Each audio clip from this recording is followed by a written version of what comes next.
Hi, I'm Elliot Manning, and welcome back to another episode of The Search. This week, I have got the privilege to have a chat with Simon from Franklin Fitch, who is a practice manager in the contract space. If you want to introduce yourself now, Simon. Yeah, sure. So my name's Simon Nicholls, as you said. Been in recruitment for 7.5 years now. I head up all contract recruitment for Franklin Fitch. Been there nearly 3 years, and a few other companies before that, a few other regions. But yeah, cracking on here now. I've got a fear. So I know I've introduced everyone, and then I go and tell them to introduce themselves, but I can't help myself. I'm a recruiter. I love to talk. So tell me, how long you've been in recruitment? You know, how's your journey been? You know, can you kind of squeeze it into a small caption, I suppose, of your journey? Yeah, a couple of little snapshots. Didn't know about recruitment. No one does. No one grows up wanting to be a recruiter. You hear that time and time again, don't you, from recruitment leaders in the industry. But yeah, I came out of uni, did a degree in computer science, computer networking. Had a job offer for a network engineer right near my parents' house, down near Windsor. Also then started you look on the job boards, you see the OTEs, you see the type of money, and the progression you can have in recruitment. I went, have a little look. Then started up with a firm in Covent Garden, about 12, 13 people big when I joined. And then the rest was history, really. Built a desk from scratch over there. For about 2.5 years, and then I moved to New York, which was an interesting one. Yeah. Was that to do recruitment or? Yeah. So I started building a team from about 13 months in. I think you've had another chap on this podcast, Arj, similar situation. He was 13 months in. You start, both billing as well as hiring, mentoring people. About 13 months in, took someone on, and then 2.5 years in, went and opened the US office for X4, which was nice. Yeah. So New York, why did you go to New York and then come back, and how did that all work out in terms of why didn't you stay out there? Why did you come back here? So I went out initially. I mean, I got a bit of kind of wanderlust in a way. I was into recruitment in about April in my final year of university. So I finished my dissertation. I went straight into the job. I had about a week out and started the job. I wanted to go traveling, didn't get a chance, threw myself straight in. So I was like, I haven't explored many places. Opportunity came up for New York, and grabbed it by both hands. Why not? What better place to live? Always wanted to go there. Actually got on the plane without ever visiting the US. Hit the ground out there and started a business with another couple of the guys from X4. And it was good. Lasted about 18 months out there. Team was building. They're up to quite a few people now. I came back for the missus in the end. She couldn't get a visa out there. It was about the time when Trump got in, so things got real tight in terms of visa control. So it was a bit of a nightmare. So it was either pop down to Vegas, have a quick wedding, or move back to the UK. And I think I opted for the latter at that stage. Fine. So you came back here, and then you've joined up with another business, and continued your career in recruitment, I suppose. Yeah, absolutely. Joined Franklin Fitch. Well, actually, joined another business briefly, actually. Company. I had about 8 interviews when I came back from the US. Spoke to rec to rec like yourself. Got set up with loads of interviews. Made a choice. Made the wrong choice. That can happen a lot. It's hard to get a grip on type of business just from an interview, isn't it? How do you make that right choice on culture fit and what you're looking for? So, but fortunately, one of the other options, Franklin Fitch, I kept in touch with Dave, the owner. I thought he was a good bloke. The only other company out of that whole process I kept in touch with. And after a couple of months, I was like, this place not right for me. Move on to Franklin Fitch and open their contract desk from scratch, which was a challenge. So for those listening in, these interviews that they do throughout their careers and different businesses, it is networking as such, right? And it is all about keeping contact with the businesses that you like. But if you don't get a job there, or you don't want to work there or whatever, it's good to keep in touch for this particular reason, right? Absolutely. Yeah. I mean, I keep in touch with quite a number of people that I've interviewed with from that list now. I've re-established connections with them. One thing we had a guy interviewing for us a graduate interviewing for another company at the same time. Right, okay, yeah. And the guy that I interviewed with used to be the director there. So I just asked him for all of the all of the negative points for that business and what we could sell against, and to give a real insight. So yeah, networking recruitment is big thing. As you, especially in management, and you get a better picture of other businesses, you can then use those connections to secure talent, sell against other talent, and also just pick brains, really. I often just speak to people about how it's going through this situation at the moment, and just in general. You do love interacting online. I've noticed that a lot, and I think for you that's what it needs to be done, and that's what everyone should be doing, is interacting with as many people as they can. And that's kind of how you and I have started talking, because we've communicated online, and I think ultimately that's again another attribute to what we do is building up our networks and talking to like-minded people, right? Which is what you just explained, is how you've always got in contact with where you are now. Yeah, no, exactly. It seems like hard work. I remember back when starting recruitment, you wouldn't spend a second on LinkedIn. You might do. When I first started, you started using it as a tool to try and find people. LinkedIn Recruiter wasn't a thing yet. It was, you get your name on there, your brand on there a little bit, but you wouldn't use it. You get told off. You get back on the phone. You're perceived as not work, yeah. But no, stuff. It is a lot of work. I mean, I didn't really do it too much until lockdown. I made it one of my lockdown resolutions to make sure I engage and build this brand on LinkedIn and try and engage with people on there. But it's tough. Thinking about content as well, it's a nightmare. I know. What should I post about today? There's nothing on your mind. It's difficult. Some people just post stuff because they fancy posting it, but obviously just make sure that when you're posting, you've got a good reason behind it and justification, I suppose. Otherwise it can and will get ignored. So tell me something. You've been in recruitment now for many years. You jumped from one business to another country, to a better business back here, and obviously to where you are now. For people that are joining recruitment and that are new to it or been in it for a couple of years, how do you find your feet in this game? What do you suggest people look for, and how they should go about it? To make sure that they're in a business like where you are now, where you've been there now, again, a good stint, a few years, and you're working your way out to where you want to be. Yeah, I mean, nothing beats work ethic in the early days. If you're talking about graduates, it's hard to hire the right person with the right work ethic as well. Sometimes, everybody will sit in the interview and say, I'm so motivated, I want to be in recruitment for X, Y, Z.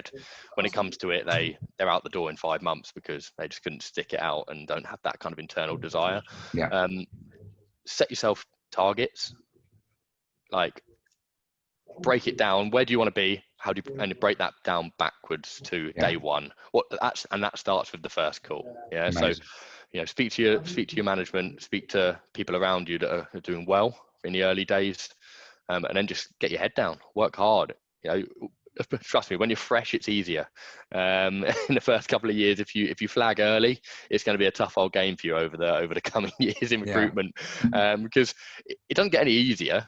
Don't get me wrong, you'll get some big clients on. You won't have to do so much kind of business development on a cold calling. It's more kind of account management and strategic, and then management, developing people. But that's a whole new game in itself. You start learning how to manage and develop people, if that's the route you want to go down. Or it doesn't get any easier. Stick in a shift early, and set your foundation strong. If that foundation's strong, it'll make your life a little bit easier in the future. When did you realize management was the route you wanted to take? When I was told to hire somebody. Not many people get a choice in this game, do they? It seems they're just like, if you do really well and you're a big biller, you've got to then build a team. Yeah, exactly. I mean, it sort of makes sense, right? It does make sense in a way, but I've seen it go wrong many times, where somebody who should just be a principal, shouldn't be manager, forced to manage because what they do is good, but they take their eye off the ball, and then their billings drop, and then they lose their staff. And then actually they've just got less billing and they haven't retained any staff members. So if you're thrown into it, some people really take to it. I love management. Fortunately, I like seeing people succeed. I like developing them from nothing into, not nothing, a graduate, into a fully fledged 360 recruiter and then another manager. Everyone loves a success story, right? And if you can create that yourself, it's even better. Yeah, exactly. But I mean, if I could go back in time, I think I would have had a little bit more time on the billing front before going straight into management. I mean, I was still expected to do the same billing and the same numbers, etc., but then also develop somebody at the same time. Did you find that your numbers? Example. Yeah. Did you find that your numbers ever dropped because of the responsibility that you had, and you were just trying to figure out how to juggle it? Yeah, I think initially it takes a dip. You suddenly you have a couple of blanks, and you never used to blanking ever in a month. You have a couple of blanks. You're like, what's going on? I'm just trying to get to grips with getting this person off the ground. And when you're a brand new recruiter, there's so many questions. And that's one you don't want to ever turn down a question. You need to be approachable by your staff at any time, any question they have, because otherwise, they'll get into bad habits. So, but it does take up a lot of your time. Somebody that's brand new, you've got no clue where to start. So, billings took a bit of a hit initially, but then you get into the flow of it, and you get back into it and sort of just lead by example at that stage until your team gets too big. And just to create some sort of like realistic normality to people in your position that are in management, do you ever? I mean, you must have days, right, where you're sitting there thinking like, this is too much. How can I manage this sort of thing? How can I also bill? How can I keep up those targets? How can I? And you sit there and you're just putting your hair out. Yeah. Sometimes. I mean, I had 4 people under me when I had 2 years in recruitment experience. I was like, the rule was you get your junior off the mark, they get a deal. You can then hire another junior, right? Yeah. So within the space of two years in recruitment from graduating, you got 4 people, and it suddenly gets a bit overwhelming. Yeah. But it's about, as you say, being militant with your schedule. What things do I need to get done today? And then when do I need to book in some scheduled training and development for the people in your team? Yeah. Scheduling it in, use a diary. I was so bad at using a diary when I first got into recruitment. I was just head down on the phone, figure out what it is, but getting a process in place and using, time management works a treat. Perfect. And who taught you all of this? Where did you get all these skills from? Can you share your secrets? Mixture of everyone, really. The directors I first worked for, they imparted a lot of this kind of initial knowledge, how to develop, how to train people. They're really good, but it's just trial and error, really. Made a lot of mistakes, a lot of mistakes, but there's nothing wrong with making a mistake as long as you learn from it. And cliche thing to say, but we encourage mistakes. Franklin Fitch, when people join, if you don't make mistakes, you don't learn. You can't do everything perfectly. I'm making a note of all this, by the way.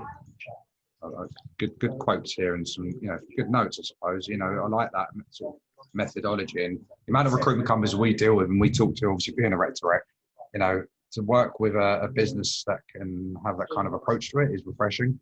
And I say the same thing. That's why I quite like it. You can't learn unless you make a mistake. And if someone's asking you for the answers all the time, then they're never gonna. I don't feel they're gonna learn. It's too easy. That's the trouble, isn't it? It is a numbers game early on.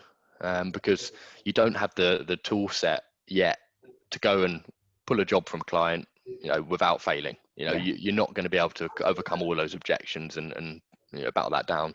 That comes with thousands of no's. Of course. Right, how can I do this better next time? So if people are too worried about going in and making a mistake, they'll be tentative and they won't do the numbers they need to do to get the miles in their legs to be a good recruiter. So just get out there, throw yourself on the phone. Or LinkedIn, throw yourself into LinkedIn nowadays, social selling, whatever it might be, but don't spend 90% of your day on LinkedIn. Fine. So how have you coped with the last 6 months as a manager with the kind of the toughness of the industry and the market that we've had, and just getting, I suppose, your head around it all to where you are right now? It's been interesting. I mean, I just recruit contractors, right, for across we got an office in London, Cardiff, Frankfurt and Austin, so we got quite a diverse portfolio. Some of those countries not hit quite as badly. Germany was all right, actually, but before COVID we had IR35 at the start of the year, so I've heard a lot of companies get their runner book hit. 75% of their runners go out overnight almost. Some companies I've heard of, which is ridiculous in terms of cash flow. It's going to really hurt a business. We were okay. We lost a few, but it sort of bounced back. IR35 was pushed back, and then COVID hit. Right, okay, now you got to deal with this one as well. We've got a few very good accounts that have kept hiring, which has kept us afloat, which is nice. And so we've been developing relationships with people, getting your name out there. I think the people that work the hardest now are going to be successful in the long run. The more people you can get in front to show that you're adding value during this tough time, the better. It's and once they do start hiring, I mean, we've seen last quarter has been the biggest pickup in history since records began in terms of increase from Q2 to Q3. So once it does start pick up and hiring happens, which we're starting to see now, the people that have put the shift in during the lockdown are really going to reap the rewards. Definitely. So fingers crossed. So what's the plans moving forward now for the next let's say till the end of the year? I mean, no one can really predict what's going to happen from 2021. So what's your plans? Yeah, so we're looking to grow. We had some sort of quite natural kind of attrition during COVID. I think some people decided to look into different routes. With the recruitment market being as quiet as it was for a few months, I think we lost a couple of people. So we are looking to add heads. We've got plenty of roles going on. Everyone's in the team, billed last month, which is great. It's a great thing that everyone across the team has got something on the board. So we're looking to add. Whether that be a graduate, maybe one grad, maybe an experienced hire as well. We've got quite a laid back culture at Franklin Fitch. So it's one thing I would say out of all of the companies I work for, it's sort of like laid back, but the reason it's laid back is because everyone's got the same drive and the motivation to want to achieve excellence is what we kind of aim for. So it's a nice environment to be in. It's nice to get people back in the office, and people are head down at the moment. We've got Caribbean incentive going on. So we're on lunch club on Friday. We're running everything as normal. Just trying to get back to normality as quickly as possible. I mean, I saw your comment on my one the other day. So you got your one on Friday, which is nice. You've got to keep it up, right? And something, I suppose, from a management perspective, you've got to influence that as much as possible, and let everyone else want to enjoy it. If they've been in recruitment for a year, that's kind of what they're looking forward to, is these lunch clubs and these trips and incentives. I mean, back in the day, that was all I strived for. It was, oh God, I need to get on the Ibiza or the Marbella trip. And I didn't really care about the billings and the money that was coming in. Those trips, getting on those were the absolute pinnacle. So, it's such a nice thing in recruitment that you've got these extra incentives on top of all of the commission and progression that you can have. It's important to keep running them, definitely. Fun. And are you guys hiring at the minute? Are you trying to find people for your team, for anyone listening in? Yeah, definitely. If somebody is looking for a business that is solid at the moment, I know a lot of people have cut staff. We haven't had to kind of trim down at all, really. Everyone, we always hire sustainably, and we're ready for more growth now. So we are looking for people. We cover network infrastructure, security, DevOps, anything kind of infrastructure tech related is what we do. And we've got a very good name, and especially in networking in both the UK and Germany. So German speakers would be good. Or anybody with aspirations to go abroad as well would be great. We've had a lot of success stories internally about people moving abroad here. One of our top billers in the UK went to open up our Austin office after 3.5 years. So we're happy to let people's aspirations come through, get them abroad if that's something they want to look at, or just looking for a good environment to come and bill or manage in. Franklin Fitch is the one. Well, no, look, I'm pleased, mate. And look, if anyone's listening to this, I'm not sure anyone in Germany will be, but it'd be nice if there is. But if anyone is open to that, definitely reach out to Simon and have a chat with him and see what's going on in the business and in the team. And if you have any questions, just drop me a note, whichever the case may be, and I can go through or introduce you to Simon directly. It's not a problem at all. Any more final notes on your side, Simon, to add to, kind of your experience to sum it all up in any other way? Yeah, no, I mean, you're going to hear a lot of the same themes, I think, coming through this, but everyone's got a different experience and different, mottos they live by, I guess. A lot of things that lead by example. Tailor your management to the individual or whatever it might be. I think for me, I think the key points that I kind of live by every day is kind of transparency and consistency. I wouldn't want my mood or one of my team's mood to affect everyone else. We talk about radiators or drains in our business a lot. If you're a radiator, you bring up everyone around you. If you're a positive influence, it's great. If you're a drain, it can be an absolute drain on the whole team if somebody's really depressed and down about their life. So literally being consistent with how you are as a person, as well as how you hit your numbers or how you want to be working, and then be transparent about everything. Honesty is the biggest thing for us. So yeah, as a manager or as a consultant, those are my two absolute go-tos. Yeah, I mean, look, we hear a lot of different sort of versions, and the thing is that I've spoken to people that are principals that didn't want to do what you did. I've spoken to people that have decided that they might not want to stay in recruitment, but for speaking to someone like yourself that's gone out to the US and has come back, and now you're in this kind of firm that you seem to be, it's long term, right? This is another journey, another experience that I'm sure anyone listening to this will be able to, I suppose, learn from. People in recruitment don't know where they're going to end up and what they're going to do and how some of them can't even see the light at the end of the tunnel and where they're going to be. And I think it's people like you, Simon, that can actually give them that insight to what it's like and what to expect. And it's normal to be thrown in the deep end and not to build for 2 months. I mean, all these little points add up, right? And I think personally really educational to people out there. So I really do appreciate your time and and sharing all that information with us. And if there's anything else we can help out with, then definitely love to do so. In terms of from your side, if anyone wants to reach out to you, I'll put them in your direction. Good stuff. Yeah, great. Right, mate. Otherwise, look, mate, have a good rest of the day, and thank you so much for your time. Yeah, you too. We'll talk soon. Take care. Cheers.